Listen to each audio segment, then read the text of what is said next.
Una vez más, como les decía, se cortó el video a los 15 minutos, pero bueno, continuemos. Ya falta.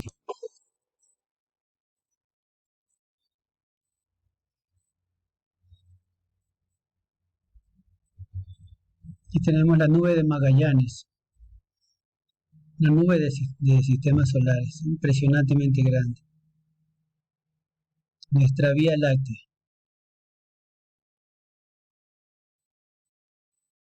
IC 1101, una Vía Láctea más grande. Un agujero negro muchísimo más grande que nuestra Vía Láctea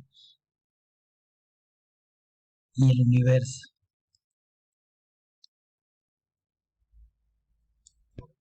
Ahora ustedes se preguntarán, ¿para qué profe nos muestra ese video? No tiene nada que ver con química. Pues tiene mucho que ver con química, de ahí venimos todos, somos polvo de estrellas.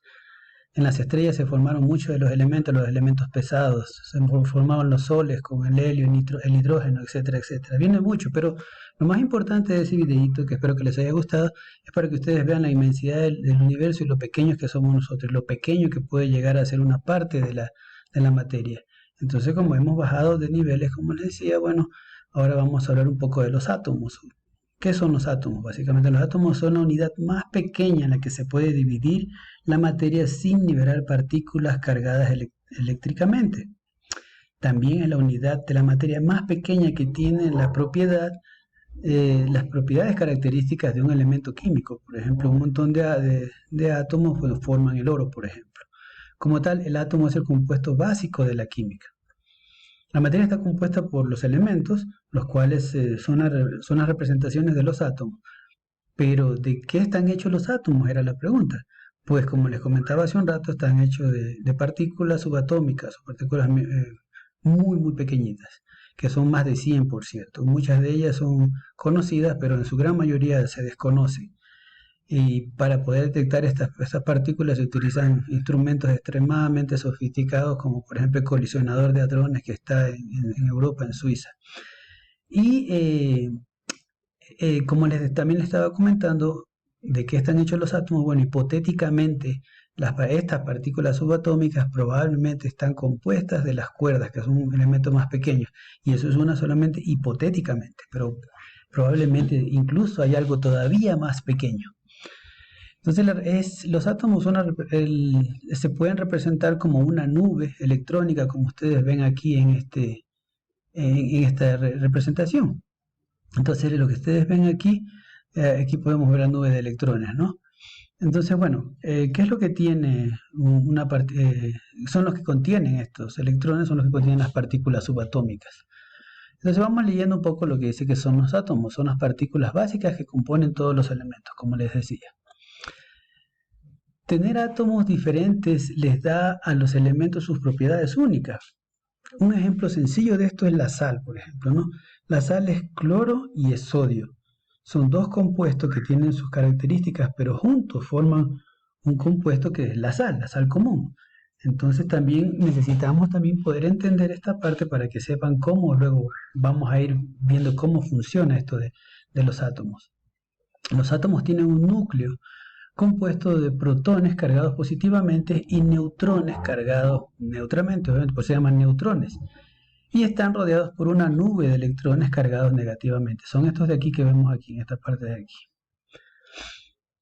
Esto modelando un átomo, por ejemplo, aquí el plomo, por ejemplo, que es un compuesto, eh, el lápiz que está hecho solamente de un compuesto que es del carbono, o que el grafito, carbono que les estaba explicando hace un rato, y también son las formas de moleculares más simples y más utilizadas para poder representar un átomo.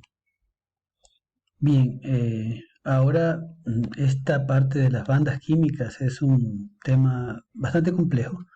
Les soy sincero, no, de este tema que es un poco complicado entender el concepto, no les voy a hacer preguntas porque honestamente sí es un poquito difícil de entender. Bueno, estas bandas químicas, voy a procurar hacer lo posible para tratar de explicarles qué son estas benditas bandas químicas y las moléculas, ¿no? Bueno, la teoría de bandas considera que los orbitales, esto que mostrábamos en la gráfica anterior, estos orbitales que recubren el átomo aquí, cuando se combinan forman enlaces, o sea, como uniones, como enlaces, pueden ser simples, como un solo enlace, es lo que se considera, ¿no? Una sola unión que une dos átomos, o pueden ser dobles, más adelante vamos a ver eso, o pueden ser incluso triples. Pero estas combinaciones de estas bandas entre sí producen orbitales moleculares. Una molécula, básicamente lo que les estaba explicando hace un ratito. Y dependiendo cómo se unen estas estructuras, pueden hacer como formas geométricas, por ejemplo los cristales. Dependiendo cómo se forman, hacen cristales de características únicas, con 4, 5 puntas, 6 puntas, 8 puntas, o lados, mejor dicho. No puntas, sino lados de los cristales. O incluso también es muy común esto, pues, donde más frecuentemente se pueden ver estos enlaces o estas bandas son en los metales principalmente. También estas bandas químicas definen la estructura electrónica de una molécula como un todo. Entonces, por ejemplo, generalmente las pueden ver así agrupadas, las bandas, estas a las que me refiero, unen un par de elementos o a veces hasta más, pero generalmente dos o tres, por poner un ejemplo. Un ejemplo bastante sencillo de esto es como una banda une dos compuestos, uno es el hidrógeno y el otro el oxígeno, y forman una molécula, que es una molécula de agua. Dos moléculas de hidrógeno y una de oxígeno forma agua. Y esto mismo ocurre con el dióxido de carbono también, que hay una molécula de carbono y se le pegan dos moléculas de oxígeno justo con estas bandas de aquí. Y eso forma una molécula CO2. Eso en conjunto, un montón, una acumulación de todas esas moléculas, forman elementos. Por ejemplo, lo que les decía del agua. El hidrógeno se combina, dos hidrógenos se combinan con oxígeno con estas bandas y cuando se unen muchísimas de estas, pues es lo que nosotros podemos ver y apreciar como el agua. Y siguiendo, no sé si notaron entre el video 1 y hasta ahorita, no sé si han notado que íbamos como de muy grande a muy pequeño y estamos como en una curva, ¿no? Primero venimos desde arriba, así vamos bajando, bajando, bajando hasta el átomo y hasta las partículas subatómicas y ahorita estamos subiendo, subiendo, subiendo otra vez. Entonces, después de haber visto, ya vamos creciendo un poco y ahora estamos viendo, después de que vimos la acumulación de varias moléculas hacia un elemento, pues ahora vamos a ver qué son los compuestos. Los compuestos son sustancias puras, compuestas de dos o más elementos combinados químicamente en una proporción establecida.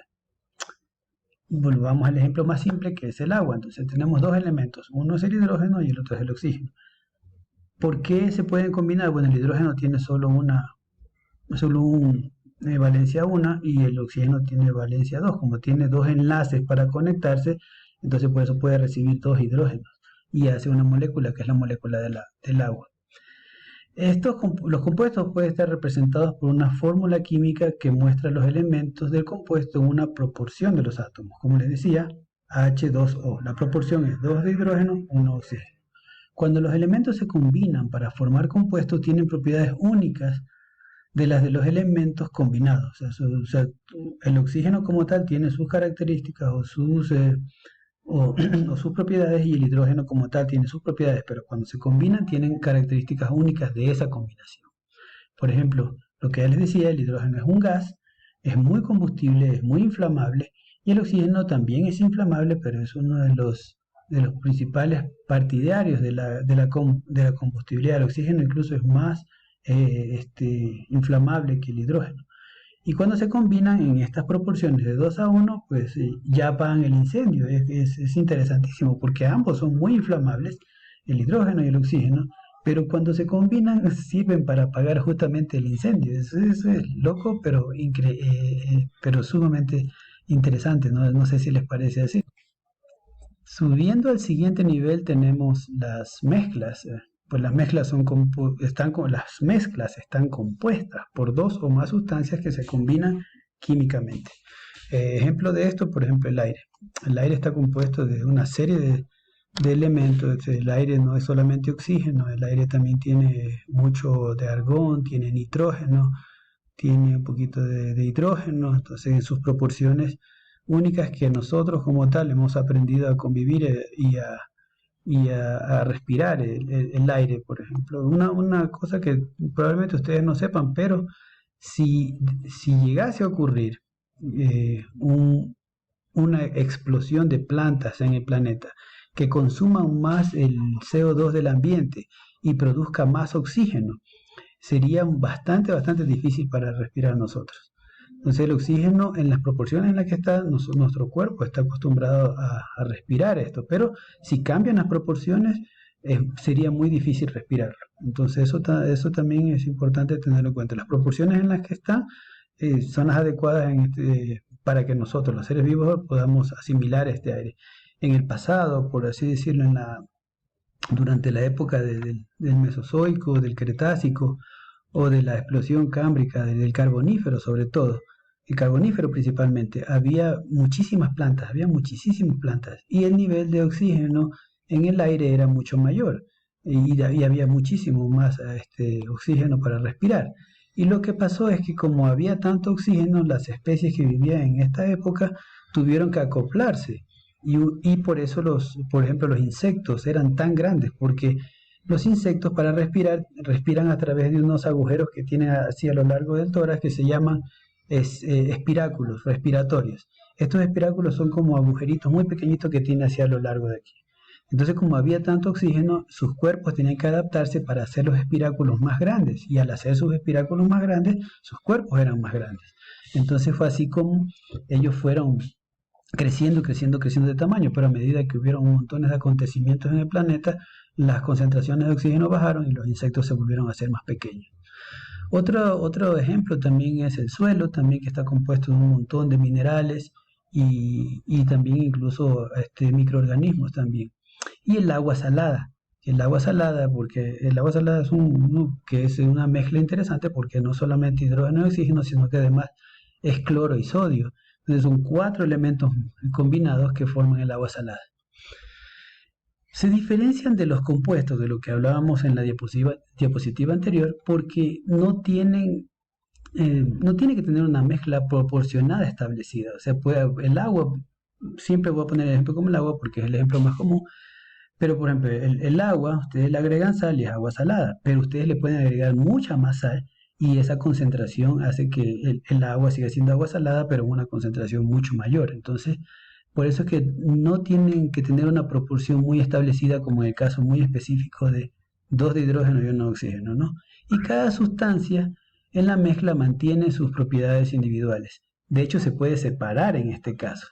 El mismo ejemplo del agua salada. Si ustedes hierven una olla con una agua salada muy concentrada, se evapora todo el agua y al final va a quedar la sal pura. Entonces, la sal va a seguir manteniendo sus propiedades y el agua que se evaporó sigue manteniendo sus propiedades, pero ya en forma de vapor. Hay 2 tipos de mezclas, unas que son heterogéneas y otras que son homogéneas. Las heterogéneas, que básicamente significa que son diferentes, pueden ser diferentes partes de la mezcla. Por ejemplo, si mezclamos el suelo, puede tener una parte grande de hierro, una parte pequeña de calcio, una parte muy pequeñita de cromo, una parte mayor de otro compuesto. Y una ensalada, por ejemplo, una ensalada también puede ser diferente, porque ustedes pueden hacer una ensalada de pepino, tomate y hierbita, no sé, ¿qué más? Y ustedes le pueden poner más tomate o le pueden poner más pepino, como ustedes quieran. Entonces no tienen partes así muy diferentes de la mezcla, ¿no?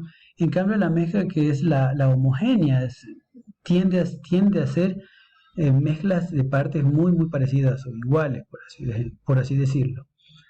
No pueden diferenciarse la mezcla una a la otra. En la ensalada sí, porque ustedes en la ensalada pueden ver el tomate, pueden ver el pimiento y los pueden separar. En cambio, en la homogénea es muy difícil hacer esto. Y se mezclan muy uniformemente. Por ejemplo, la solución de agua azucarada, que tú no sabes, que no puedes diferenciar bien entre qué tanta azúcar y qué tanta agua tiene. Y el aire también es un poco difícil de ver esto. Voy a poner pausa para continuar con la 4ª parte del video porque ya justo se va a terminar.